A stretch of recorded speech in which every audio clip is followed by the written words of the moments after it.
Hey, Blended Family Playbook.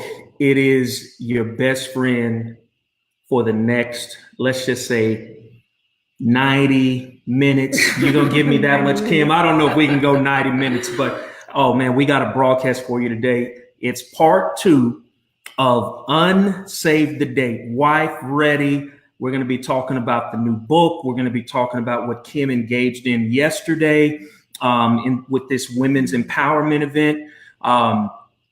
If you haven't seen part 1, you can go back to that one. It's down in there if you look through all the broadcasts. So we had to bring her back. She just happened to be in town. We were going to have Kim next week, but she was going to be in Atlanta. So with her being in town, she made the suggestion of actually doing it again, like how we did it last time. So I'm so happy to have you, Kim. We didn't get a chance to do it because you had. That's right. I was on an airplane. That's right. I was. Did it. Yeah. That's right. And you guys tore it up. So my wife, I think she'll probably be dialing in. She's handling some of her own business about her business. So she'll probably be adding her commentary. So we're going to be talking about some things that even what happened on today. Are you wife ready? So here's how it goes down. Kim is here to answer questions. We're going to be putting some polls out there. It's going to be a pretty doggone good show. Yeah. Really excited because Kim is again a phenomenal woman. Lots of information, lots of wisdom. Mm-hmm. So my goal is that I want you to share this a lot. Share this broadcast. Remember, sharing is caring. Sharing is caring. Yeah. All right. So Kim, let's get to it. I mean, give us an update. What's been going on since the last time we met, which was that about 9 months ago, maybe? No, not quite. It was in April. Was it April? It was in April. Man, it seems like a long time. So 6 months. What's been going on since then? Since then, I released my second book. Okay. The book we're talking about, UnSave the Date. Are you wife ready? Preparing women for marriage beyond the wedding day. Yeah. It sold from the time that it released in between early pre-orders and released in September, close to 250 copies. Outstanding. People have been giving me testimonies and how direct the book is. Yeah, and that's what I think I like about you, Kim. That's where, the tagline for myself is my transparency, your deliverance. Mm-hmm. I only like bringing people on here that actually are very transparent. I see you, I see Tristan and Cece. I had them on before. Another couple that very transparent. I mean, brought a lot of real world wisdom. Yeah. So that's why you're here. Man, this is going to be good. Heals. Yeah, transparency. What good is it going to do if we don't tell you the truth on how you can be delivered? Exactly. Or walk in freedom. Exactly. Or give you the cliff notes of our life so you don't make the same mistakes that we did. That's what it's about. Yeah, that's what it's about. That's what it's about. Mm-hmm. So now, if y'all don't have this book, this is Kim's first book, Me, My Man, and His Music. You can still get that on Amazon, or if you want to hit me up directly, or they can hit you up directly. We're going to put all of Kim's social media, all of the ways to get in contact with her throughout the broadcast. But let's talk about book 2. Let's talk about again what you've been doing since April. You've moved to Atlanta. Tell us about that. Yeah. Tell us about. Let's dive into that. How's that been going? It's been going really good. Atlanta is an entrepreneurial city. Okay. It's a place where if you want to make a business happen, you can make a business happen. Okay. So I've been getting connected there and learning my way around and getting to know people. And anytime I share the concept of wife ready, it always piques someone's interest. I was in the store and I have a shirt for myself that I wear just for advertising. Wife Ready Bootcamp. There you go. And sometimes I forget I have it on and I'll see people staring at me. And I'm thinking, what are they looking at? And I realize my shirt. And one lady at the Office Depot, she said, what is that? Wife Ready. And she just kind of snickered. I said, is that funny to you? She said, yeah, what is Wife Ready Bootcamp? I said, well, what are your thoughts about it? She said, I don't know. What does that mean? I said, well, it's an organization. It's my organization. And it's about preparing women for marriage beyond the wedding day. Wow. And I said that. She was like, that makes sense. That's needed. That's necessary. Tell me more. So I began to tell her more what it looks like and how many girls, not all girls, I don't like to generalize all girls and be in one category, right. But a lot of the markets are all invested into the wedding day, the ceremony, the hashtag. What is going to be my hashtag the minute he asks me to marry him? Yeah. The relationship hashtag, and going through all of the fun things. Every wedding show you see on television is preparing that girl to be a bride, but nobody's preparing her to be a wife. Not on television. Ooh, that's a good one, y'all. They're preparing her to be a bride. That's a good one. So, hey, say that one more time. We're going to make sure we get that one Every down. television show you see is always preparing the girl for the wedding. Say yes to the dress, 4 weddings, outrageous cakes. I mean, you name it. I want that wedding, a new show. You know, they take a bride around, see 4 different weddings, 4 different budgets, but no one's taking the time to prepare her to be a wife. Wow. That's the longest journey. The journey from the front of the church to the back of the church is a small step.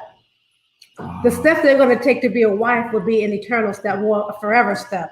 And those are the steps that need to be talked into, spoken into, and prepared for. Ooh, that's a wedding is optional. A wedding is optional. Oh, that's another good one, y'all. For the most part, to get married, all you need is a marriage license. You don't actually have to have a wedding. I suggest that you do if you desire to have one and go all out within means, because actually the most weddings that are paid that cost the most are the ones that mostly end up in divorce, because of the stress from the finances of you having this wedding, probably to impress whomever is coming. You're still going to be married at the end of the day if you spend $30 or $30,000. Come on. It doesn't matter. But anyway, so UnSave the Date is about preparing women for marriage beyond the wedding day, because marriage is until death do you part, not till divorce do you part. Come on. And I believe, and I tell people that I counsel as a premarital counselor, I say my heart's desire for you is that I will be the only premarital counselor you'll have. You'll have many more sessions where you need to invest into your relationship with others, and you'll be invested in your relationship with marriage counselors, and you'll go to conferences and things like that. But on the pre-side, I want to be the only one that you walk this life through before you get married until death do one of you part. Absolutely. I don't want to hear that you've divorced and you're going on to another premarital counselor with a re-divorce or a remarriage because this one didn't work. Wow. And it's so much inner work that needs to be done on ourselves before we get married. Absolutely. And that's what Wife Ready is all about, doing the work beforehand. You can't do all of it, but you can do a whole lot. The inner healing that needs to be had, the discovering and knowing who you are, what your purpose is. And there's so many things that I talk about in my book, Are You Wife Material? Because a marital status is not just a Mrs. You don't go with a Mrs. a marital status. Marriage is about the condition of your heart. That's another good one, y'all. Marriage is about the condition of your heart. Because you can still be married and single-minded. You can, Kim, give me, that's another, let me get that one, Kim. You can still be married and single-minded. It has nothing to do with your title, because a wife is just not a title, it's a responsibility.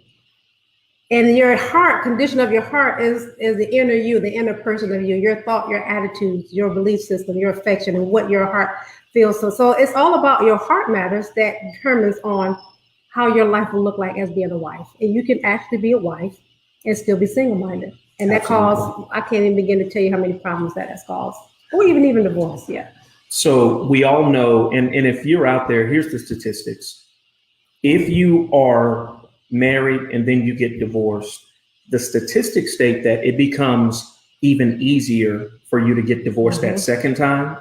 And then if you get divorced that second time, it becomes even easier that third time. So the point of Wife Ready is so we can eliminate these divorces, because it creates fractions within families. Blended families are great, but I'm here, Kim is here, so we can stop blended families being created based on divorce. And again, if you've divorced, that's okay, right? It happens. It's part of life. It does. I hope you've forgiven yourself as well as the person that you divorced, because ultimately, if there were any children out of it, guess what? That's what matters. You focusing on them. But the point of Wife Ready, the point of the blended family guy, it is to eliminate that. And if you're in the midst of a marriage or about to get married, here's what it boils down to. Can you make the decision, either if you're in the marriage, to figure it out and take some of her principles that's saying, you know what? I'm a married woman, I'm a married guy, and I'm still acting single. Or call the wedding off. How many of y'all can actually do that? Call the wedding off because you're not wife ready, because you're not husband ready. So go ahead, Kim. Let's touch on this. Let's dig deep. Now, you are always, just to let you know, Kim is always going to be dropping little nuggets here and there. I'm going to try to capture them within our studio and put them and post them online. But you need your pen, you need your pad, because this is some really good stuff. And if you don't have that, remember, you're going to be able to look at this broadcast again and again as often as you like. All right. So Kim, let's touch on this new book. What inspired it? When did you start writing it? How long did it take? Okay. What inspired this book is I've been doing women's ministry for over 25 years. Okay. And in the last 3 or 4 years, I've been doing premarital counseling. So Wife Ready is the baby that was born out of the women's ministry and the premarital counseling. Wow. And I realized as a young bride myself, getting married at the age of 20, what I didn't know and what caused so many unnecessary hardships in my marriage because of the lack of maturity that I had, the mindset that I had, and my expectations. Unrealistic, many of them. So Wife Ready, I began to realize, and I didn't, your purpose is something that you discover, you don't determine. And it all started making sense to me in the last few years that marriage was something God had called me to. My late husband and I this book is about our story. It's based around my story as a musician's wife and everything I hated about it because it wasn't what I signed up for. I signed up for a man with a 9 to 5, but I was focused on the paycheck and he was focused on the purpose. And that's what all of this is about. This is me good. Fighting for the paycheck, he fighting for the purpose, and me never sitting down and ask God what was his blueprint for our marriage. I did get it together before my husband passed away. But so realizing a lot of the things that I went through, I'm thinking, the Titus 2 woman, God says that, you go and you teach the younger women. I feel like at some point I had a responsibility to share what I learned because I have a PhD, not from Liberty University, not from University of Houston, but from the School of Hard Knocks. Come on. Yes. I have a PhD behind my name because a lot of the things that mistakes that I made, and you mentioned it, and a lot of people share, and I'm starting to realize that a lot of the things that I'm sharing with women is based on wisdom. It's just wisdom to do these things. It's like, if you want the results, you have to do the work. You have to know. You have to know. If you don't know, you don't know. But this is a book on wisdom. Do you have to do these steps? Absolutely. You have to do anything but pay taxes and die, is what they say. But if you really want to set yourself up for lifelong love, and you really want to have a marriage that thrives, not just survives, there's some inner work that has to be done on yourself beforehand. It's just no way around it. Inner healing is essential before you go into a relationship, be it from a divorce, a toxic relationship, issues with your daddy, and all those other things in between. You have to take those necessary steps because if you don't, you're only transferring that pain into your relationship, and you can make your husband pay for something that the last man did to you. Yeah, I want y'all to hear that. You young ladies, I don't care from when you got married to 90 years old, you can make your husband pay for something that he had nothing to do with. Nothing to do with. Husbands as well, vice versa. All that baggage you're carrying, and if you have not resolved it before you get married, you're in some trouble. So I'm letting you know now. I mean, Kim and me and my wife, we do it all the time. Matter of fact, she scheduled a session with our counselor, I think for next week. You know why?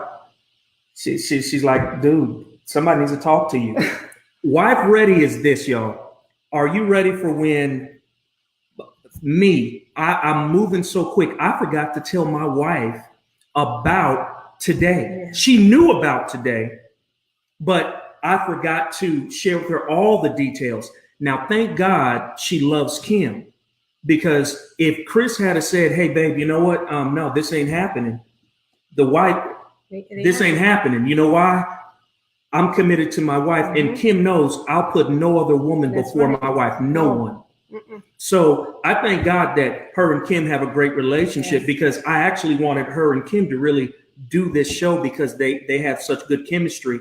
But my point in all that is, are you as a wife ready for when your husband messes up and forgets to tell you things? Are you flexible enough? Are you malleable enough to manage that and not go off on him? Or are you wife ready to the point where you can respect another man's marriage? Ooh, I do not believe that women should have friends who are male and your husband knows nothing about it. And vice Come on, versa. Kim. Absolutely. If we all three of us not friends, then there's no friendship. There is no friendship. I don't care if you knew him from elementary school. I agree. I don't care if you knew him in kindergarten. I don't care if y'all were born and shared the crib at the hospital. Absolutely.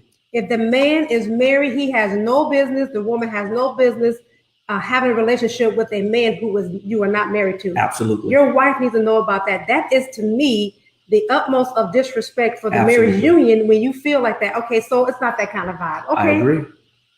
But you spending significant amounts of time in conversation, things happen. Hearts start getting mended.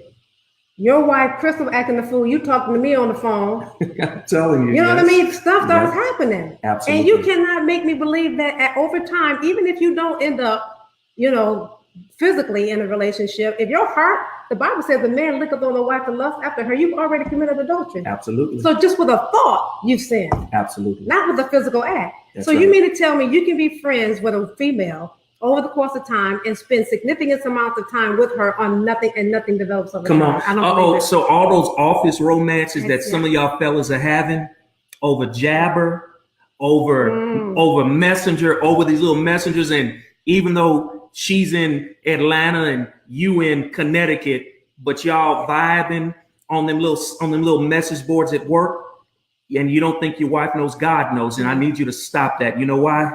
You are committing adultery. Yes, you are. So I need you to stop these little office romances, even though there's no physical touch. There's an emotional bond, right? So Kim, let me give you an example of something that I do, and I want to hear your opinion on this. So with me and my wife can access my phone, and here's another one, y'all. My wife can access my computer, my work computer. You know why? I have nothing to hide, and it creates accountability.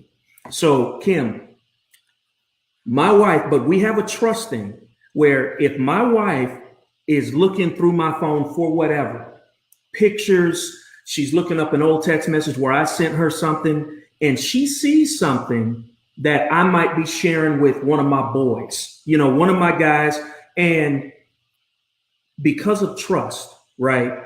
She has to act like she hasn't seen it. There have been times I've been in my wife's phone and I'm just looking for a picture that she might have taken, and I see that she was mad at me. She's calling me a knucklehead. She's talking to one of her girlfriends. I will never, ever bring that up. You know why?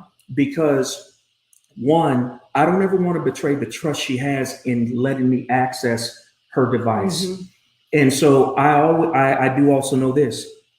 She needs to be able to trust me that when she's upset with me, she can vent to one of her friends. So we have a really good partnership over the course of our marriage. She can look at anything, and because I don't have nothing to hide, she can look through emails, she can look through my phone, she could even, if she wanted to look over my work computer, which she never has, she can do that. You know why? Because I trust her, and she's earned that trust because she's never betrayed it, and vice versa. So I want to know how you feel about that. You know what? I was sitting in a counseling session with a couple, and I got down to those things about phones and emails and regular mail that comes to the house. And I asked the couple, do you have a problem with opening each other's mail? One said yes, one said no. The man said, I have a problem with that. I'm like, why? He had a problem with her answering the phone.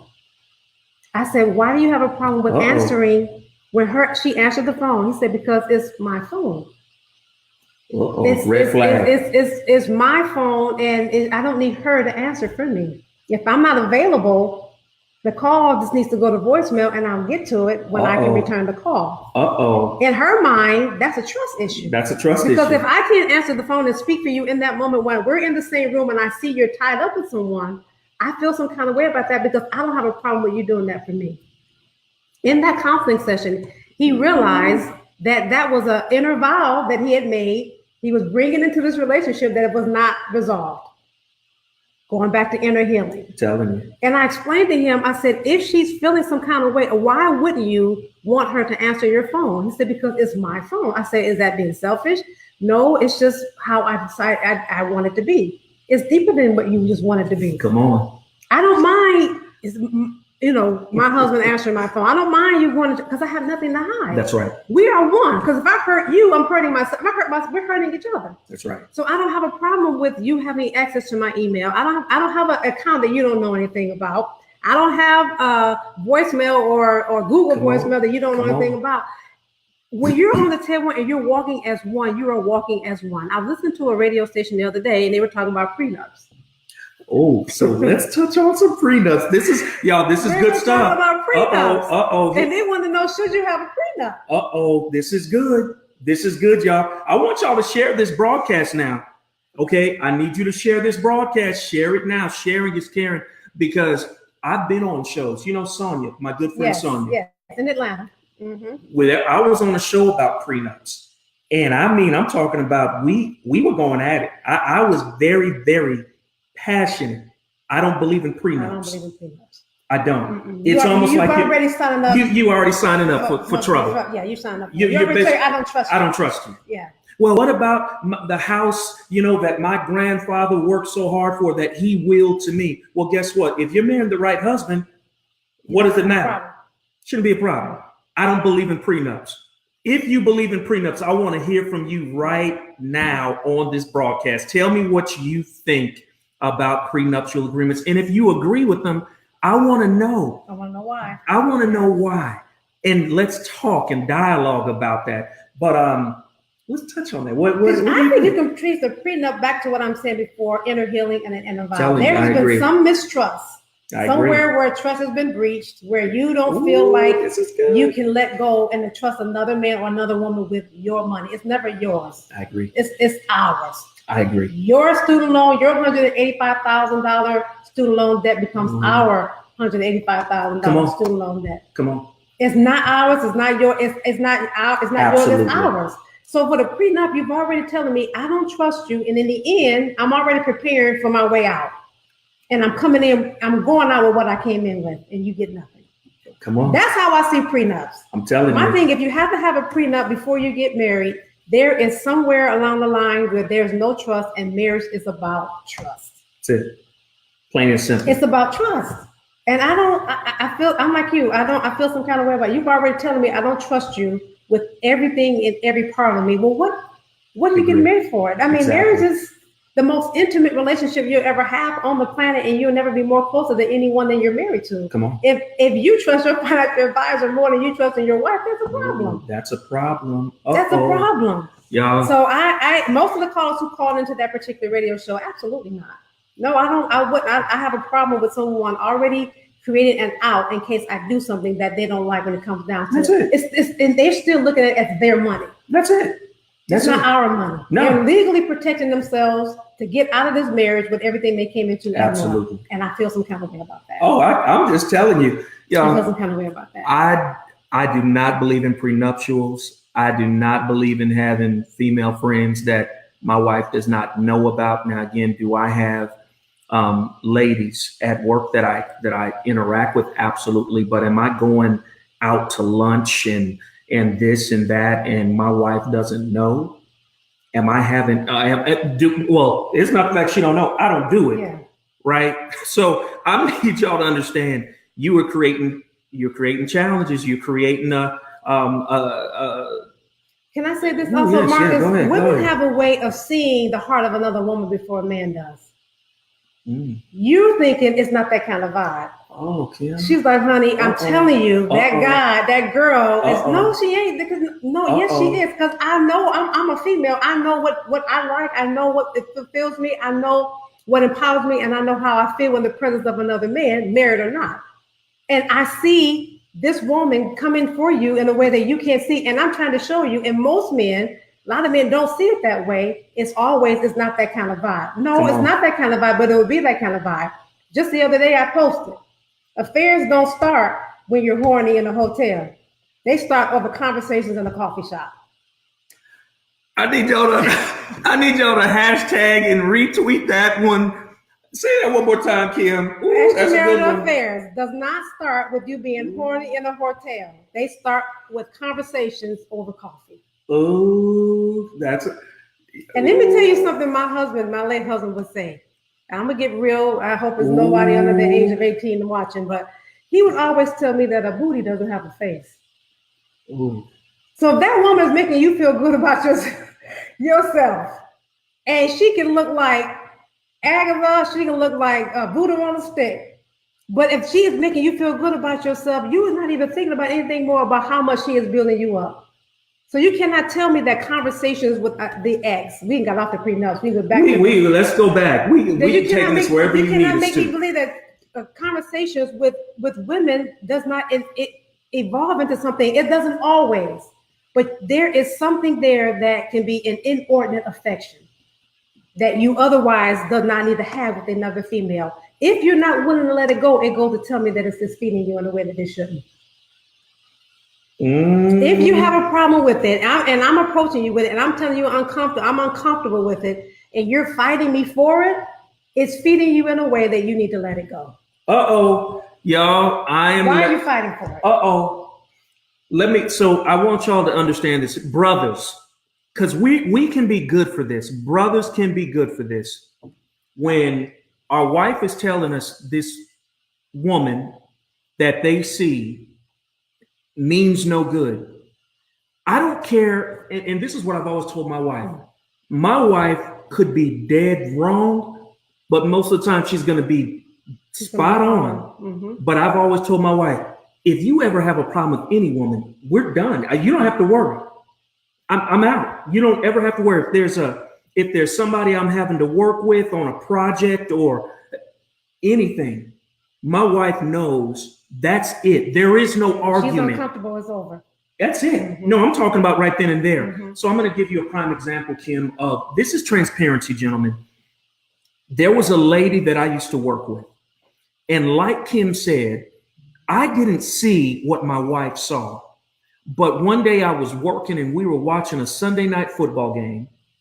And my wife saw the instant message come up. Now, again, when she saw it come up, the reason why I didn't care why, I don't have nothing to hide. Yeah. But she just saw the tone of the instant message and she said, you need to cut that off. In my mind, I didn't see anything wrong. I didn't detect anything, but I didn't argue with my wife either. I said, this is done. Now, this was, and actually it was a friend that I knew from work, but had became a good friend outside of work. She was just good people. Mm-hmm. But again, my wife said, I don't like this conversation. And guess what? She was deleted from Facebook, and I have never communicated with her since. Now, did my wife check me that night? And did I get a nice little talking to? Yeah. But you know what? I told her, I said, Chris, you can look through anything and everything. You know me. And you know why it didn't go left, Kim? Mm-hmm. It's because my wife knows she can trust me. Now again, can I be dumb? Am I human? Yeah. Did I see it? I didn't, but she did. No argument. Mm-hmm. Mm-hmm. No argument from me. So gentlemen, fellas, when your wife is telling you, leave that woman alone, whoever that woman is, your wife comes before any woman, anybody. Matter of fact, thank you. Fellas, if your wife doesn't like you hanging out with your boys, guess what? Stop hanging out with your boys. Now, let me be honest. All the fellas that I go hang out with, my wife is cool with, Kim. You know why? She trusts them. She knows that they ain't trying to lead me down the wrong path. Or she knows that I'm hanging with them possibly to minister to them. Yeah. But y'all women, same with y'all ladies. Absolutely. Now, my wife, she'll laugh, and I'm not going to mention any names, but early on in our marriage, there was a lady my wife was hanging out with. And I told her, I said, look, you need to stop hanging out with her. There's something about her I don't like, but I need you to stop hanging. And my wife did. Now, this is before we were married, Kim. But I said, Crystal, I need you to stop. And she did. Yeah. Or we weren't going to get married because I could see where it was going. And you know what? I can hear people saying where she's just insecure. Or you're just No, insecure. no, It has no. nothing, it has It's nothing to do with being that. insecure. It's boundaries. That's it. It's boundaries. It's boundaries. It is. Just like a woman, single or married, has no business making a married man a cake without his wife's approval. You don't come bringing my husband a cake. What are you doing? You don't bring, if we're all friends and couple friends, and then that's one thing. But you just see him in the church and you want to bring him a cake? Come on. That's just like making him some lasagna and using panties for potholders. Now, women, if y'all try to bring me some lasagna using panties as potholders, my wife's gonna fight you. I'm just gonna tell you, don't do that. She's gonna knuckle you up. Don't try that with Crystal Holmes because she fights. I'm just telling you. I'm the mama bear. I don't play that. Yeah, she don't play that. But I'm just telling you, I've seen it happen. And Kim, I know you have too. So I think sometimes what we think is just kind of common sense. We realize common sense is not so common. It's not so common. No. So this is good stuff. Yeah. Tell us about yesterday's event. I mean, if you can, without bearing, if there were any secrets, you can keep those. Yeah. But what was discussed during the women's empowerment event yesterday? I started off talking about, we had it at the Hotel Zaza, which is a fabulous establishment down in the museum district. Absolutely. And we talked about, first of all, the condition of the heart. Like I mentioned earlier, that marriage is a condition of the heart. It's not about you just being married, but you have to be marriage-minded. You can still be married and single-minded. Then I began to share them 10 steps that I think is very important that you need to take to getting wife ready. One being getting your finances together. Men are looking for partners, not dependents. They don't want little girls they have to take care of. I mean, you may be in debt, you may not be all the way out of debt, but you need to have a plan. Do you have life insurance? All your documents in folders in a place where you can go and pull them in. You need to have your stuff in order. You're not looking for somebody to have to take care of. We talked about living your best life now, not waiting until you are married to go on that cruise, go to Hawaii, go overseas, visit the world. Yeah. Because God forbid, I know most women don't want to hear this, and if they're not married for another 10 years from now, 10 years have passed, and you waiting, putting your life on hold. I say in my book, as for married women, it's not a season for you to be waiting for a husband. It's not it's not a waiting room. And you should be actively living your life, not passively sitting around waiting for a husband. That's good. Because usually most of the time when he comes when you're not looking for him anyway. Because God does not want that man, he wants to be on the throne of your heart, not your desire for a husband. He doesn't want you to idolize marriage to the point that's all you're thinking about is being married, and you're not walking in purpose and doing what God's put you to do. And your purpose is not just to be a wife and a mother. People think they get to the altar and that's the end goal. That's just the beginning of the journey. Wow. You're not just trying to get to the end goal of the ceremony. You're pronounced from Miss to Mrs. You're just starting that journey out together. And I tell people that marriage is about purpose. I think I said this before. It's not about preference. There's a call that the two of you have together that you can do better together than you can do single. Marriage is a ministry. We talked about that yesterday. Ministries are meant to meet the needs of others. You have to go into this thing with selflessness and submission. That's good. Because the greatest marriage is two servants in love. The worst marriage is two masters in love. That's from Jimmy Evans from Marriage Today. The greatest marriage is two servants in love. You should be trying to outserve one another.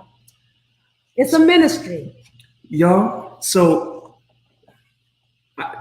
I'm left speechless because this is something that I'm constantly working on with myself is how can I be a better servant to my wife? Because sometimes I think that I have that on lockdown and she is so quick to tell me I don't. And I like that, right? But I love what she just said. The greatest marriage is two servants in marriage, in love. The worst marriage is two masters. Two masters. And I'm going to tell you what makes it hard is when you've got even still one master and one servant. And one servant. One trying to serve the other, one trying to be a master. Somebody has to die in a relationship. You got to die to yourself. I talked about submission, the dirty word of submission. And submission has had a bad rap in the mouths of women. They think they're supposed to be subservient. You're equal in your marriage. Submission is the authority that you give to one another. And to the extent that the husband is submitted to God, and the extent that she is to be submitted to her husband. You should not be asking your wife to do anything outside of what the word requires her to do. God has put the man in charge, not because he's wiser, not because he's smarter, only because it's a part of his divine design. And if the woman tries to leave the house, leave the husband, leave the family because she doesn't think her husband is capable, she is out of divine order, and God will not bless his competition. I want y'all to understand that. Did you hear that? I know, look, every time it's a good quote, it's a good nugget, I get all close to the camera. So if you're hearing this podcast, you're hearing the inflection in my voice. That's how you can tell. That's another good one. Can you repeat that again, Kim? If the woman would try to take the God has put the man in head because he is his design, not because he's wiser or he's smarter. If a woman feels that she can do better, if she can be the head, she will be out of divine order because God will not bless his competition. He has not given her the authority. God has said that the man is head of the wife. He holds the man responsible. And I told the women yesterday, you ought to be happy about that. Because at the end of the day, he is the one that got to stand before God in the garden. When Eve was tempted and she ate of the fruit, and God spoke to them, he tried to blame the wife. He turned around and he punked out. Adam punked out. And turned around and said, no, I put you in charge. He had to check. And that has not changed. That's right. The man is in charge, not because he's smarter, not because he's wiser, it's because it's a part of God's divine design. And if the woman tries to take that position from him, especially type A personality women who have a strong personality. Type A personality. Type A personality. High D. If you are a disc person, a high D personality. Strong women who are women. wired that way because that's the purpose that God has for them. But that personality has to be tempered by the Holy Spirit. You will find those women on their third marriages. They don't want to be subject to nobody, even their husband. They don't have a revelation on what the word says about headship. God honors headship. I talk about that in this book. This is all right. We're making some women very mad. We're making some fellas very mad. But guess what? I don't care. You know why? I want you to live your best life. And if you plan on getting married, you need to hear this. This is that tough talk. All right. Yeah. So there's my son. He's right here. You all right, Major? Major, you all right? All right. We're going to lay down, son. Go and lay down, buddy. Y'all, this is some really good stuff. So, wow. Headstrong women. Submission is difficult for them. They're task oriented. Okay. You know, and those are the women that are corporate America that make things happen. You know, they're women who has stronger personalities than their husbands for the most part. I can think of some women right now with that deep personality who have been divorced 3 times. They have never learned the art of what the Bible says in Ephesians 5, that you are to respect your husband. Respect is unconditional. That's right. And I'm going to take it a step further when it comes down to respecting a man. Unfortunately, for a lot of women, they have not had their fathers in their life.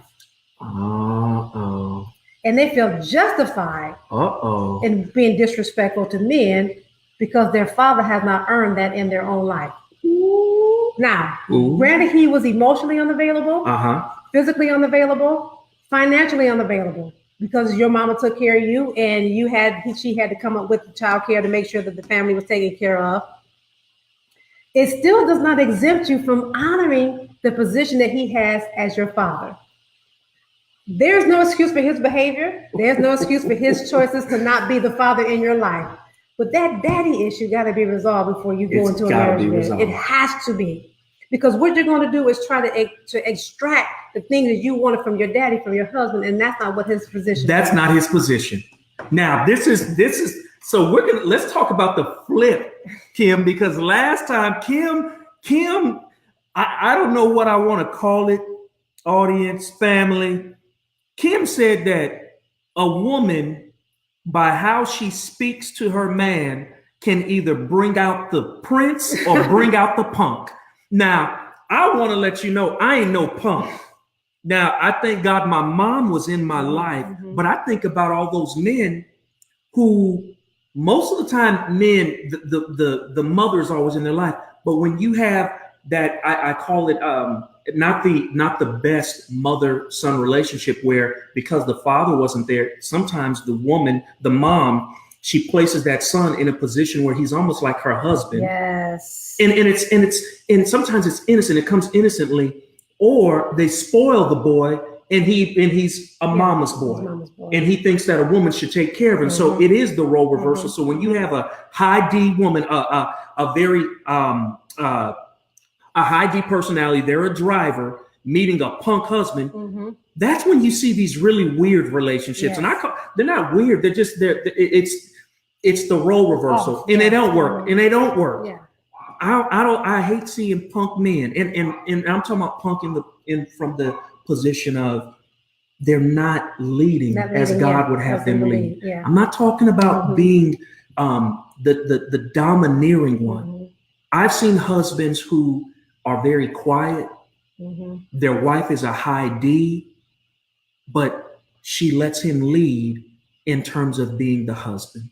And so let's touch on that, Kim. Let's touch on that male figure, because you good on that one too. Let's touch on that. What I understand about men who are absentee fathers, have fatherless sons and daddyless daughters, that there is some brokenness that they have experienced in their own life. Yeah, absolutely. And I was talking to someone the other day, and he was sharing with me that his father told him that the reason why he wasn't in his life, this is just how his father felt about it. I mean, people can take this however you want it to be and say, oh, he's just making an excuse. I'm just going to tell you what the man told me. He said his father said to him that he felt like he deserved better because he didn't know how to be a father his own self. And he felt like he would have made his life more miserable being in it than not. Okay, granted, that could be an excuse. Back in the day, years ago, men they're not as vocal as they are now. They were dealing with their own pain. And you can sit down and you can trace the pathology in the life of a man who was not in their kid's life to 2 or 3 generations back where it has happened to them. Absolutely. If a man does not know how to be, he doesn't know how to be a man unless a man has showed him. If he's only had a mother, she's not masculine enough for him to learn how to be a man. And the man has to learn how to be a leader and a father by making it up out of thin air. A woman cannot be a father. So and I have a problem when you're wishing your mother happy Father's Day on Father's Day. Come on. I agree. I don't believe in that, y'all either. It's not the same. You don't have it. Only a man can affirm another man. And there's a saying that it's easier to fix broken boys than to fix broken men. It's easier to raise the men and fix the broken men. It's just you have to get them when they're younger. And I advise any woman right now who is a single female raising young boys, you have to find a voice in their life right now that can speak into their life and that can show them how to be a man, because you can't do that for them. And if there is a pathology, if there's a generational pattern, that thing has to be broken at some point, or it's just going to keep on perpetuating to the next generation. I love it. But you can always trace it back to his own pain, his own brokenness. And that's why inner healing, talking about this book. So you don't think you have to do the steps to make it necessary? Absolutely, you do. That's one thing you have to do, is because you're only going to pass that on to your children, and your children are going to bear the brunt from something they had nothing to do with. Absolutely. They're absolutely nothing to do with. Wow. This is good. It's easier to build strong boys than it is to fix broken men. That's what I was thinking. Franklin D. Roosevelt. It's easier to build strong boys than it is to fix broken men. We got to get them when they're younger and start building them up. If you want husbands, if you want leaders, if you want fathers, they start when they're boys. Man. Woo! But the dads aren't there. They aren't there to help. And that's another thing I get with people. They ask me, what about being husband ready? Who's helping the men be prepared? I said, well, I can't speak into that. You're doing a phenomenal job. Every Sunday night, you're here at 6 p.m., bringing different people in. Wow. Leaving it up for people to go back and view the replay. You've done 2 of my boot camps with me, and people are still talking about the revelation you have on blended families. And we haven't talked about that monster. We haven't talked about it, yeah. Because Wife Ready, I talked about this yesterday. If you can't accept the responsibility at certain ages, at 35 for the most part, some people, there's going to be a kid in play somewhere. Whether he's physically in the house with this man or not with you, there's probably going to be a kid. 60%, I believe it is, marriages are blended family. Yes. Grow up is what I said. One of the steps I said yesterday to be in that. And what I mean by that is marriage is for grown folks. Absolutely. If you have a problem with the fact that this man is being a father to his son to the extent where you can't even participate in any of the boy's activities or because the ex-wife is going to be around, you need to grow up. Straight up. Because it ain't like this kid just showed up from nowhere. He was at the wedding. This was your wedding gift. Thank you. That's right. This was your wedding gift. And it's not longer your kid. This kid has 4 parents right now, providing they're all in the earth and still living. And it's our kid. And if you're dating someone and he's always talking about your son, your daughter, and you're seriously dating and you're thinking about marrying him and he's never flipped over to ours, that's a red flag. Red flag. Red flag, y'all. Flag. If it's never translated to ours, if it's always yours, always mine, you're going to have a problem in your relationship. Absolutely. I was counseling a couple where that was the case. And he asked me, he said, Kim, is it unrealistic for her? And I get emotional thinking about this because the kids are so innocent in this. Yeah. He says, is it unrealistic for me to want a wife who sees my kids as our kids, who wants to be a mother to them, who wants to provide for them, who wants to help me raise them, who wants to be the mother figure that they can look to and look up to, even though they have a mother, just have like a bonus mother? I said, absolutely not. I said, but for her it is. Because she's already told you she has a 17-year-old, a 15-year-old, a 16-year-old, and she don't want to raise any more kids. Now she keep referring to your kids. Every time your kids come over, it's more money because we have to spend more money on food. Every time your kids come over, we have to do that. And even one of the kids said, Dad, why is she always walking ahead of all of us with just her kids by herself? Grow up. If you do not want to get into a blended family situation, don't get married. And that was one of the things you said at the boot camp, don't get married. Don't get married. Don't get married. And I understand why Kim gets emotional behind it, because I do too, because the kids are the collateral damage when people that don't need to get married.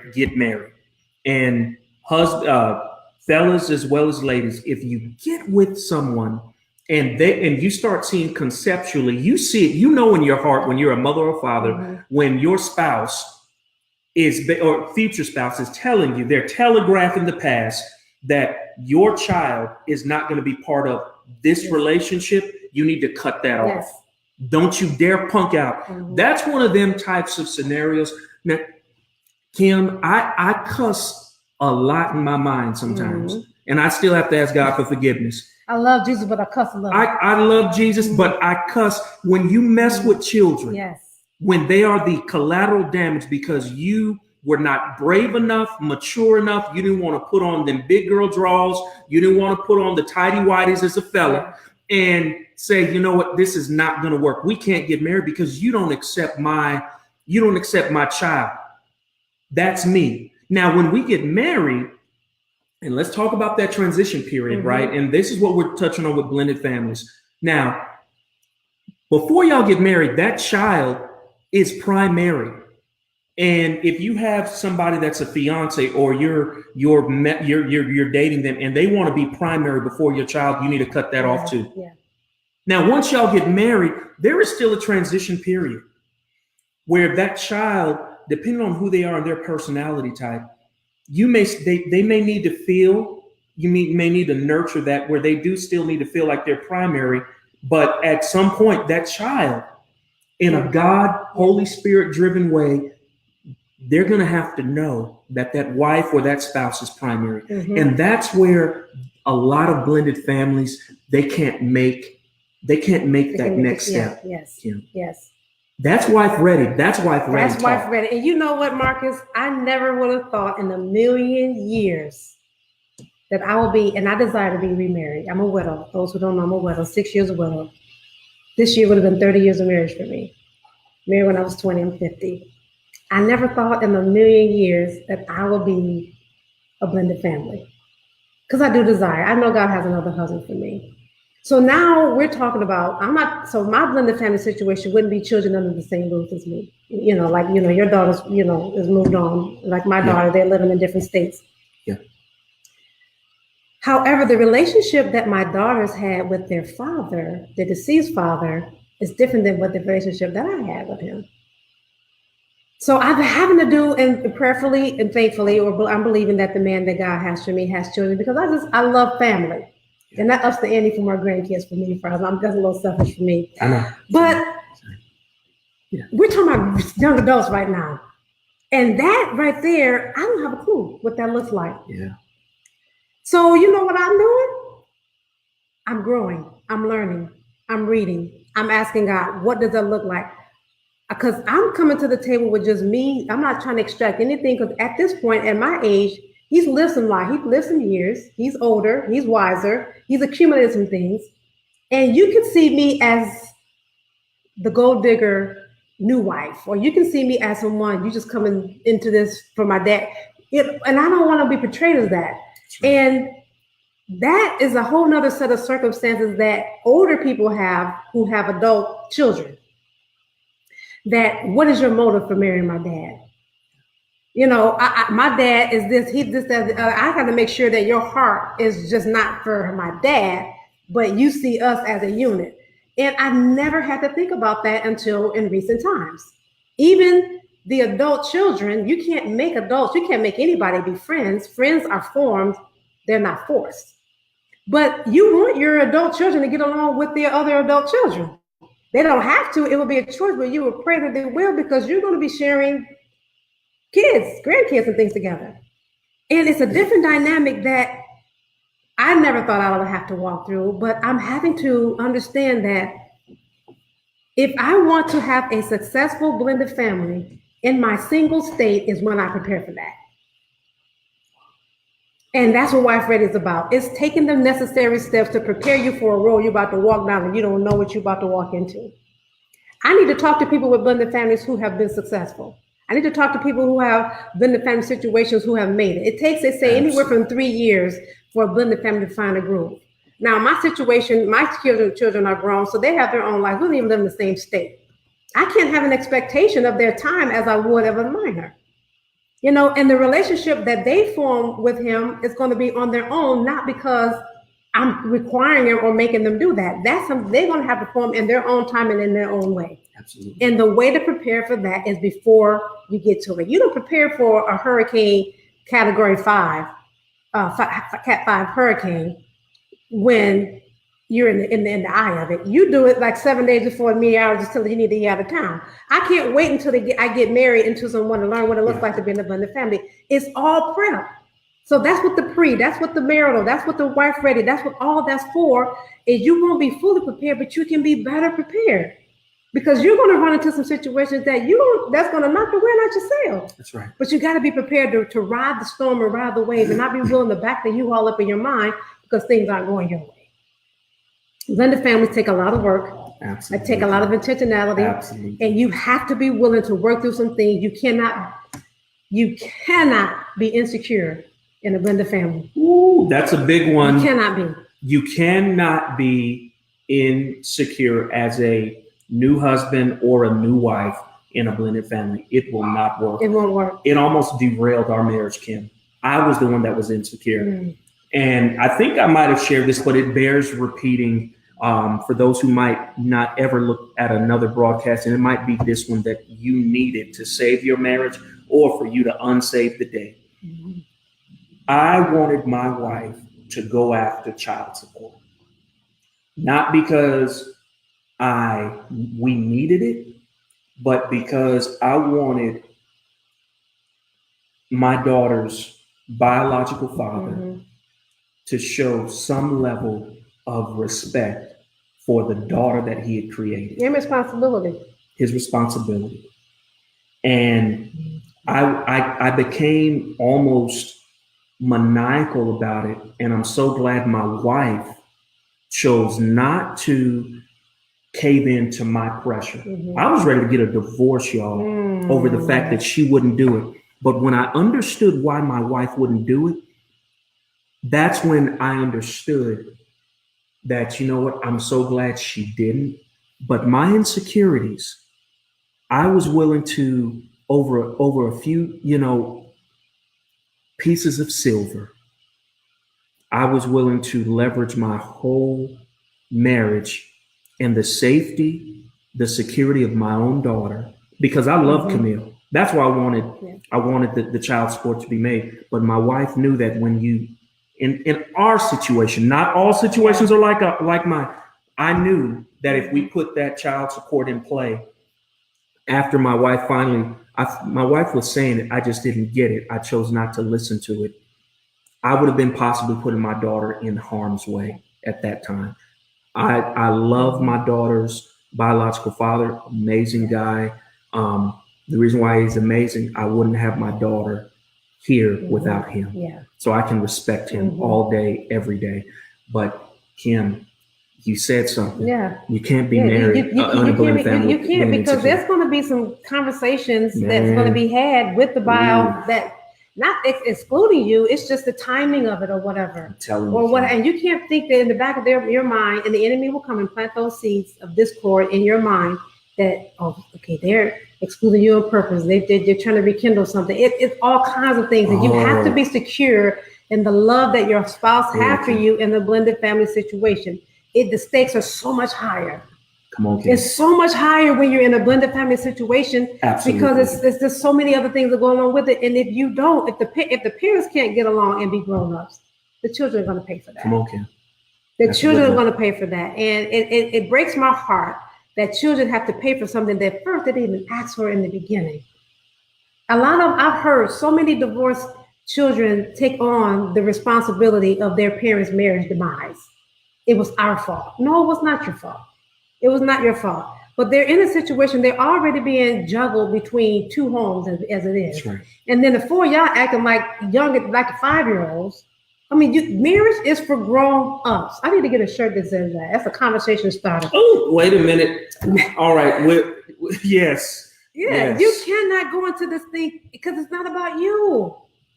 It is not about you. It is not about you. It's not about you. You are there to serve. I'm not saying being a rug. I'm not saying being a doormat. I'm not saying being a pushover. But you cannot be selfish in a marriage, period, and even more so in a blended family. All of y'all going to the softball game together. All of y'all going to sit there and cheer them on. All of y'all going to the graduation together. All of y'all showing up at the wedding and sitting on the front row. That's what you signed up for when you signed up for a blended family. Absolutely. And that's what you got to understand going in. Man. That's being wife ready.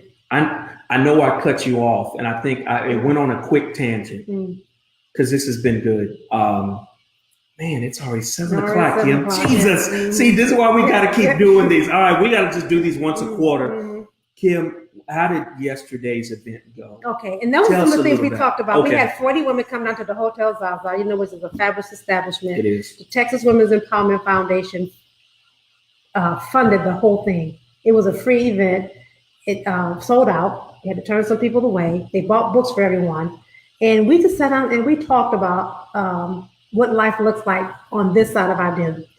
Most of my boot camps, there's a mixture. There's engaged, there's married, there's single, there's divorced. These were all single women.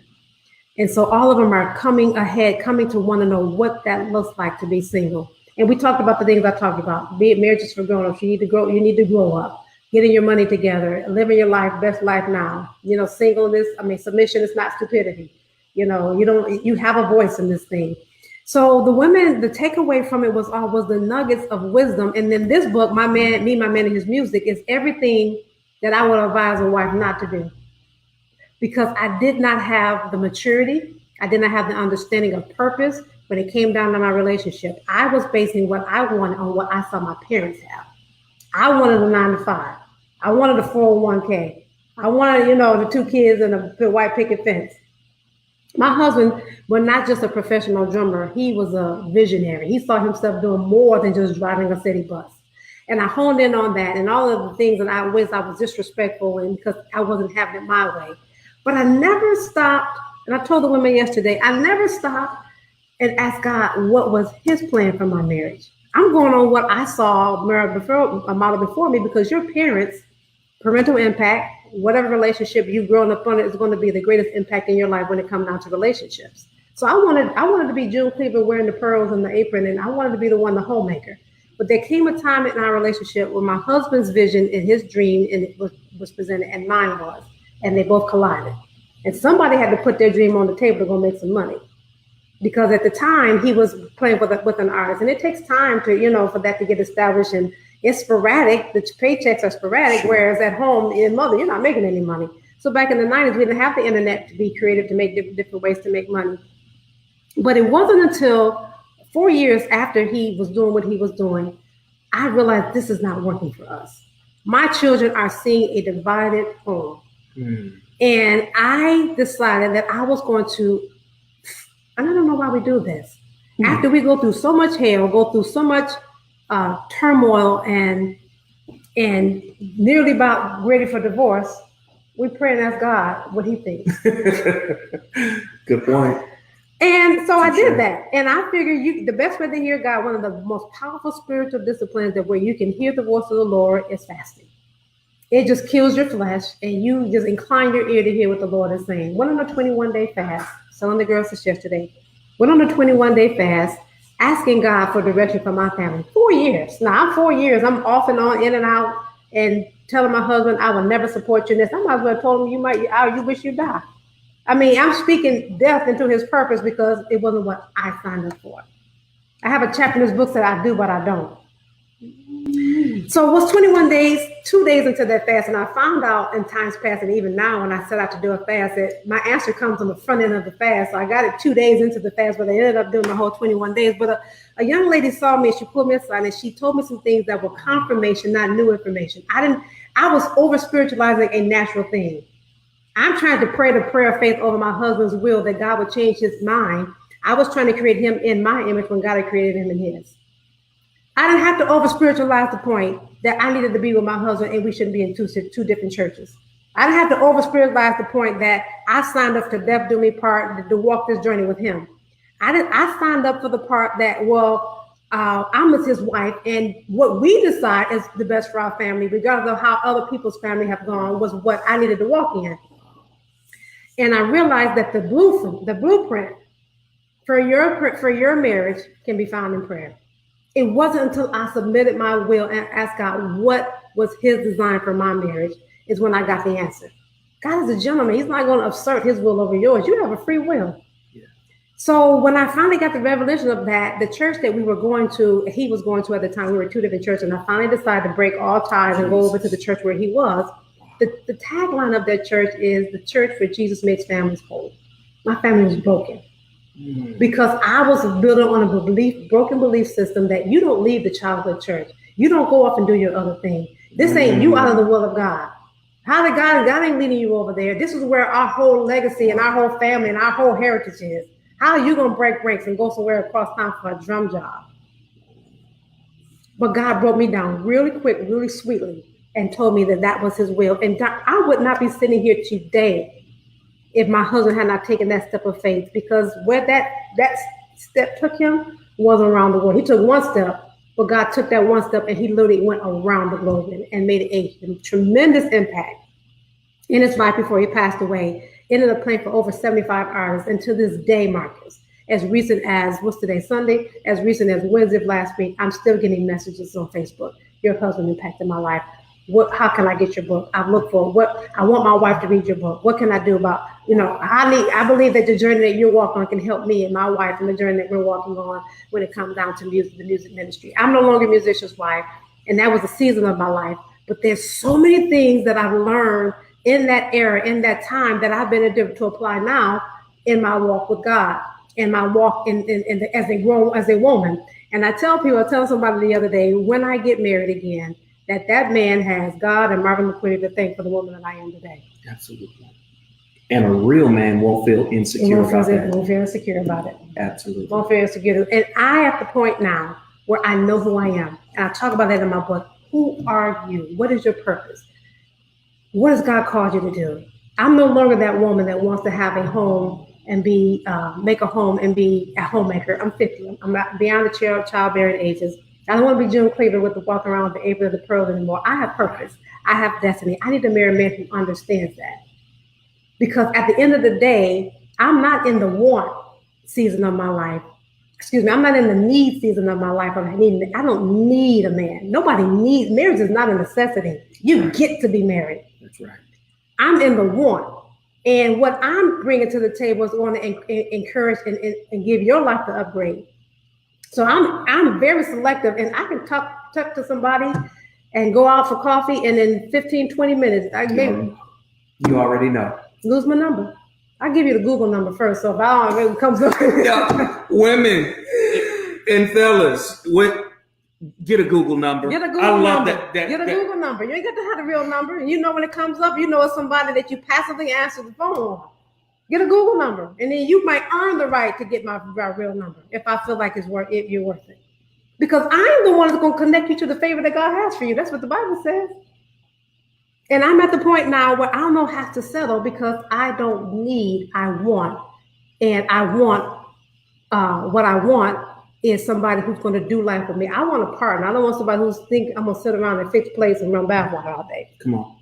I got, and if you're the man who God has for me, you're going to support me in my purpose, and you and I'm going to support you in yours, and we're going to do something better together that we could not do apart. Because when God calls a man, he calls his family, and marriage is about purpose. It's not about preference. Marriage, that's another one. Let me get that one. Hold on, y'all. Marriage, I got to get that one. That is a good one. Marriage is about preference. No, purpose. Not about preference. Not about. Because there's someone that's more suitable for you. When God talks about the help, he'll send you a helpmeet who is suitable for you. There isn't only one man on the planet for all mankind, for all women. There isn't only one woman, 7 billion people. That's retarded. My daughter hates when I use that word, but it's retarded to believe that there's one perfect person, one person of all. So what if that person doesn't want to marry you? And you didn't want to marry Crystal. You have a free will, and Crystal is the one who God earmarked before the foundation of the world to be your wife. As a person who has a free will, I don't want Crystal.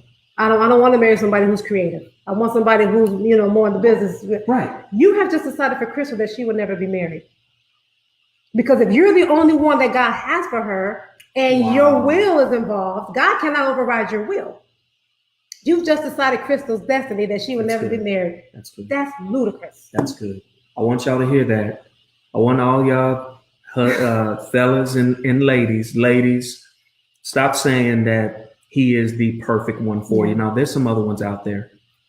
I want to make sure y'all, that might have been just one of the most pivotal points in our discussion today. Yeah. That's huge. Yeah, there's no one person if that's the case, if Marvin was the only one that God has for me, then there's no other husband for me in the future. And the Bible clearly speaks about that when the husband or the spouse is deceased, you are free to marry. Absolutely. Clearly talks about that. So that washes away any doctrine or any theology anybody's taught you in your church that there's only one perfect will and everybody else is a permissive will. This is good. It's not the truth. Wow. It's not the truth. Ooh, there's someone suitable, but not the only one. Okay, so this is what I want to. We got to have another show about.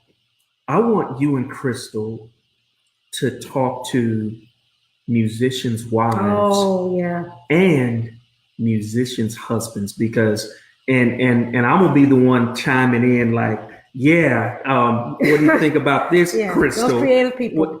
Y'all. It is not easy being the spouse of a creative person, right? I know that. Mm-hmm. It is not easy. I'm not saying it's difficult. It's just different. It's just different. The mindset is different when you understand their purpose.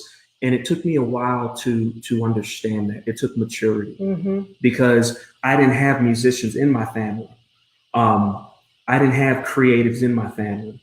That's why, y'all, that's why Crystal's not here now. She's out doing her creative thing. Yeah. And I'm okay with it. Yeah. I don't know if I would say I wasn't mature enough years ago, Kim, but you know what? I realize now that I didn't before is I wasn't as supportive as I could have been to that creative side. Because I didn't understand. Me too, Marcus. And one of the things I did not understand the most about Marvin and musicians is they operate in modes. If he's in creative mode, he's in husband mode, daddy mode, Those are different modes of operation. I can't pull him over into business mode and bill mode when he's checks. I've learned that. Kim, y'all, I need y'all to understand this. I get it. It took me. Modes. I haven't understood that until probably we've been married going on, I think it's 17 years now. I finally understood that maybe 2 years ago, Kim, that when she's in that mode, let her be in that mode. Stop trying to pull her out. I would get mad. Yes. I mean, I would literally get mad, and I try to make her feel bad for being in that mode and not being able to come out. Babe, I need you right now, here, right here. Come, I need you. I need that Crystal, the other Crystal. Yes. And I was wrong for doing that. So it took a while. It took me a minute. When I finally got that revelation, I'm thinking that makes sense, because when they're in husband mode, they're all in. All in. When they're in creative mode, Marvin used to say musician standard time is from 9 to 5, 9 p.m. to 5 a.m. That's when they come alive. That's when the hits are downloaded. That's when they're up in the middle of the night cutting tracks and writing songs and writing lyrics. From 9 p.m. to 5 a.m. is musician standard time. That's what he called it. I'm looking at y'all and wondering. And so he's getting in the bed at 7, 8 o'clock in the morning. I'm getting up to go to work. Well, we got bills that need to be paid this week. I need to talk to you. We need to have a budget meeting. 8 a.m. on my way to work after getting into bed all night from working is not the time to have a budget meeting. So there was a rule. Kim, no business before 8 a.m. That's good. Please, honey. I'm not in that headspace. I can give you an answer, but it won't be what you need. That's probably gonna hurt your feelings if you and it's not being mean. It was just an understanding. Creative people are different. Do y'all understand?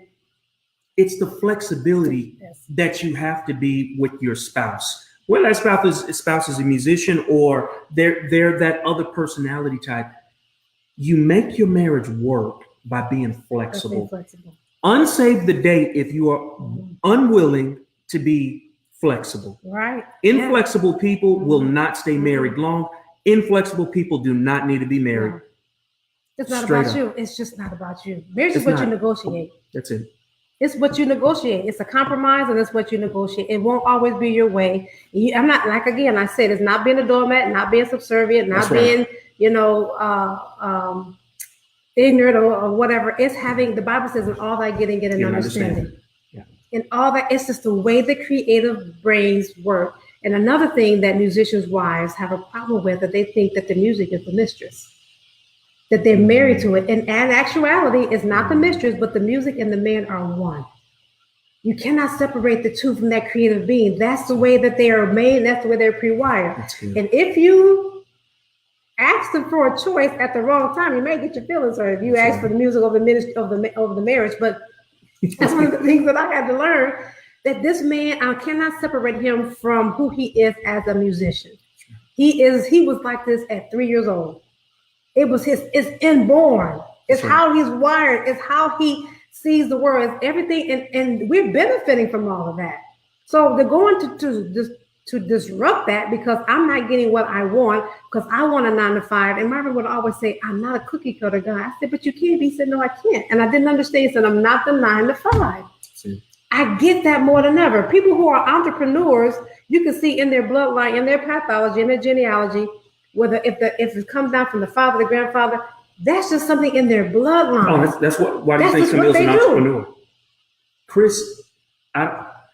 Chris could never work 9 to 5. She's creative. This is not her. Yeah. She can never do it. My daughter, she's like, Dad, even in a 9 to 5 setting or in a corporate setting, it has to be more of that freedom to move around. So she's done that, but I get it. Crystal, it have to be a corporate job. It have to be a lot of freedom of expression and being able to kind of do her own thing and not have a set limit of hours. So I'm with you. Yeah, one of my daughters is like that. They're creative, and she said, I can't sit up in the office all day at a desk and look out the window and just go home at the end of the day. I need structure. That's what I'm looking for. I love that's how I function in life. But my dad functions like that, and then my siblings function. So it's in the bloodline. But I had to get to an understanding, and a lot of my fights and a lot of our misunderstandings and our issues we fought about, or I fought about. I was fighting. He wasn't. Is a lack of misunderstanding. Too immature to understand that it's not about me. It's not, and that he's not being selfish in his endeavors. It's how he's wired, how he sees the world. He could have something about me where just turn the table. You don't have to be a 9 to 5. You can be all over the place. You can run the business. No, if that's not who I am, then I'm going to crash and burn. So take the tables and turn them on me. Well, how come you can't just base on the bound and have a free time? I need structure. So if you're trying to make me a freelancer or an entrepreneur or a creative person, that's not in my genealogy. That's not how I'm made. So how am I expecting you to do that when if you expect me to do vice versa, it's not fair. It's how understanding personalities and how people are wired and their inborn differences will save you a lot of heartache in marriage. And you need to know that before you say I do. That comes up in my premarital counseling. We talk about that. If you need some amazing, very thought-provoking, very real, unadulterated truth and based on the Bible, marriage counseling, I want you to message Kim McQuitty. If you are a woman who's trying to figure it out, or thinks they have or you think you have it figured out, I need you to message Kim so she can give you some really good counseling. Because if you think you have it all together and you have had no premarital counseling, you are in for a world of trouble. You are in for a world of trouble. So I see we've had so many people. I believe Linnell, if you want to, whether you're talking about Kim or myself, you can always hit us up on Facebook, just instant messages. If you want to do that, there's a guy named Linnell Rippey. I don't know if you know who that is. Know who that you do? is. Okay, so since he knows you, then he might be talking about me. Okay. Linnell, you can always get my contact information from Kim. Linnell has been absolutely wonderful on today's broadcast. My dad said prayer is the key. You have a lot of people chiming in. I mean, you had Bradford Lowe.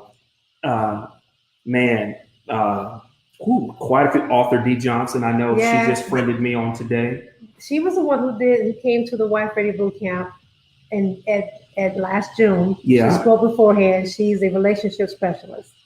I met her on Facebook the night before. She showed up at the event. That's a guest you need to have on here. She's actually local. Oh, really? She's right here in Houston. She's here. D is right here in Houston. And I you know what? This is how much I love to grow and know that I signed up for her broadcast when she had me. Really? I follow her. I learn from her. Everyone knows something that we don't know. Exactly. I remember her now. Everyone knows something we don't know. Sharp lady. So you can always, if you have to be growing, and that's what premarital counseling is about. If you can't take the time to invest before you get married, or if one other party is fighting you about that, that is a huge red flag. Because what you become teachable at, you become successful at. And you have to be teachable in marriage if you want to become successful. That's another one. All right, y'all, you got to give me that one, Kim. Whatever you're teachable at, you become successful at. If you don't know how to invest in the stock market, you're going to hire somebody who can teach you how to do that so you can be successful. You have to be teachable in order to be successful. Ooh, I love it. How can people reach you social media wise? Okay. Here, hold on. Let's do this. Follow Kim here. All right. They can follow me on Wife Ready. If they want the book, UnSave the Date, Are You Wife Ready? It's an easy read. It's thin on purpose because we want you to read it. I don't want you to get past the first chapter and think it's too much. It's enough to whet your appetite. And actually, I had a girl who read it and she said she was going back over it again. I said, what was your takeaway from the book? She said, how direct you were. She said, I need someone to tell me the truth. I don't want to read books that's going to sugarcoat the issue. She said, you were very direct. She said, I appreciate you being very direct and telling and being honest with us and your wisdom and, and what it looks like to be wife ready. And if you can order this book at wifeready.org, this is my first book, Me, My Man, and His Music. We were talking about the creative, a lot of things that I didn't understand. I mean, just so immature in my thinking about marriage. So much so to the point that I was so disturbed about, I don't know, we needed to land this plane, about my husband playing And this is in the documentary that we did with him. So disturbed about my husband playing the drums because it wasn't beneficial to us. It wasn't that I thought. It wasn't like I desired. I called his boss. Do you know this story? I called Fred Hammond. You called Fred. And I told him how bad our family was and he needed to let him go. You did what? I did. And you called Fred Hammond. I called Fred. I said, Fred, our family. Spirit of the Lord, Fred Hammond. Yes. No weapon, Fred. No weapon. Yes. Glory to glory, blessed. You called Fred Hammond. He's so sweet. Commission Fred Hammond. This book is everything I did wrong. And actually, Fred and I talk about that in Marvin's documentary when he got that call. And it didn't go bad. It didn't go very well for me, as you can imagine. My heartbeat was to tell him how bad our family was doing and let him make the decision that you need to go and do something different because your family is in this state. But that's not how it ended up. It ended up with Fred calling a meeting with all of the wives. And I was so rebellious in that era of my life. And I'm thinking, I'm not going down there because all the wives are on board with their husband's vision. I'm not. And nobody's going to go down there and beat me up and have this conversation about how terrible of a wife I am. I'm thinking, I'm a mama bear. I know what our family needs and don't need, and this is not beneficial for us. I cannot tell you. A couple of years ago, a few years after Marvin passed, Fred was in town. I went over to the church he was at and got on the tour bus. And I said, I cannot thank you enough for not listening to me when I called you. I said, the fact that you let my husband continue to stay on. Actually, he went to my husband. He said, I got a phone call from your wife. He said, do I need to let you go to go handle it? He said, no. He said, because if I don't pray for you, I'm going to do it somewhere. My husband was determined he was going to do what God put in his heart to do, and it has paid off in tremendous ways. But I went to Fred, and I said, Fred, I apologized already. I said, but I'm coming to you again because the trajectory of my life and the way that our lives went as a result of you creating this platform for Marvin to play on, and how it has benefited us. How he learned how to do sound, how he was production manager, and all that paid off for us years later, long after God called him away from face to face. I said, I come to personally tell you thank you. Thank you for not listening to me. Thank you for seeing me as a disgruntled, unhappy wife who didn't know what she was talking about, who's like Marvin used to say, talking out the side of your neck. I said, thank you for not listening to me. I said, because had my husband walked away from that, I can't even imagine how fulfilled he would have been, even up until the time of death, just to please me again for having a paycheck over purpose. That story's in this book. All right, so this is Me, My Man, and His Music, and you can get this by emailing me at kim.mcquitty@gmail.com. Is this one on Amazon as well? This is not on Amazon. You have to email me at kim.mcquitty@gmail.com, and I can send an invoice. That's the lack of maturity marriages for grown folks. If you can't have, everybody don't need to know how bad your family is doing. That was not my position to go to, and it got so to the point where my husband, I've heard him tell that story. He's like, man, he said, me and Kim was such in a bad place that she called Fred to fire me, and he laughed. Okay, you got to know that was 10, 15 years later. But I've heard him tell other men that this is how much we've been through. This is how we've overcome. Let us show you how you can walk through your marriage in the marriage ministry of music and still survive on the other side. Yes, I did that. I'm not proud of it, but I did do it. Wow.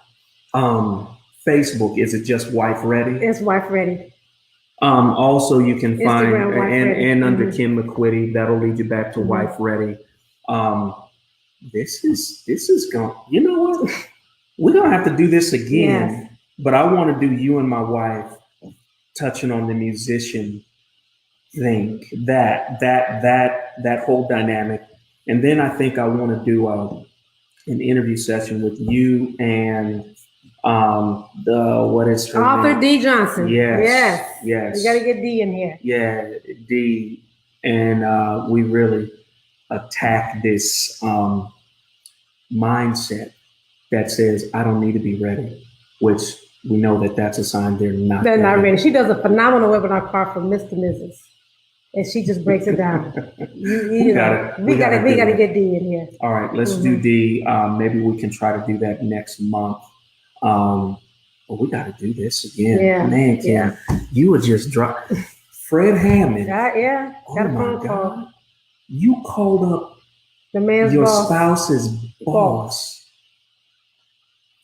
You talk about a wife out of order, out of divine order. Oh my Jesus! Didn't tell him I was calling. My husband found out about it after I made the phone call. Ooh. But I was, and I'm not going to make excuses because all behavior is chosen. Sure. But I was coached to do that by a leader who agreed with me, thinking that he should not be traveling the world. He should be at home working a 9 to 5.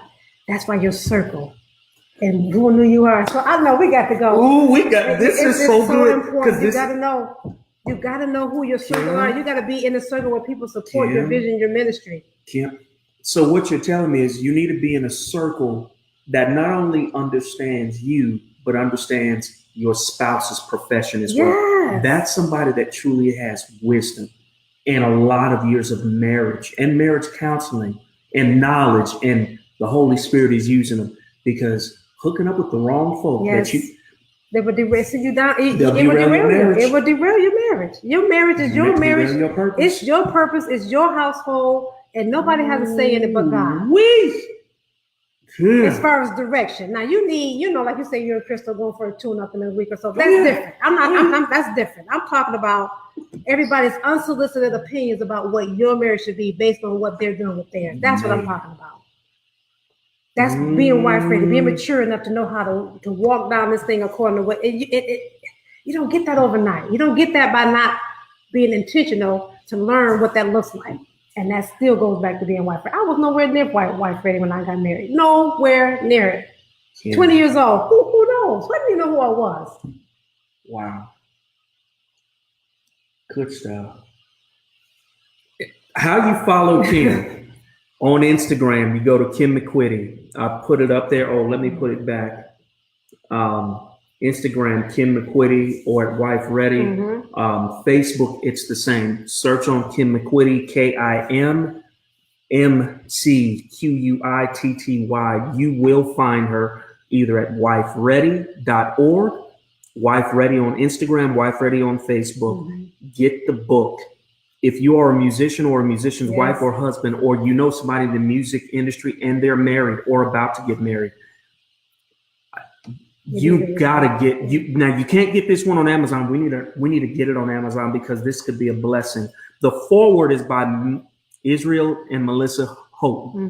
Now I'm telling you, you gotta get the book.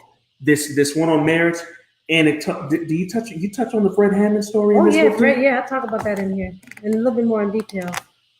You got to get the book. Yes. Kim, thank you so much for joining us. Thank you for having me. I know this has been 90 minutes, but this is some good stuff. You said that in the beginning, but I kind of look, I spoke it. This is good stuff.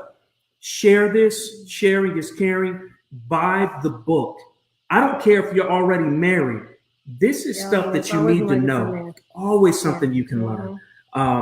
Single women, single fellas, you need to read this book, Wife Ready. Kim, what's coming up next? Are you going to be anywhere? I'm working on, and I don't have it solidified, and I'm talking with someone who's an investor. I want to do a Wife Ready tour. Oh, I think that would... I want to go from city to city and just impact women around the world, bring in some other speakers, some other people who are purpose is marriage and want to see marriages succeed, want to see women go into the marriage prepared as possible, not just for single women, but for women who are in the marriage and want to know, I'm in a season right now, how do I overcome some things that I'm in?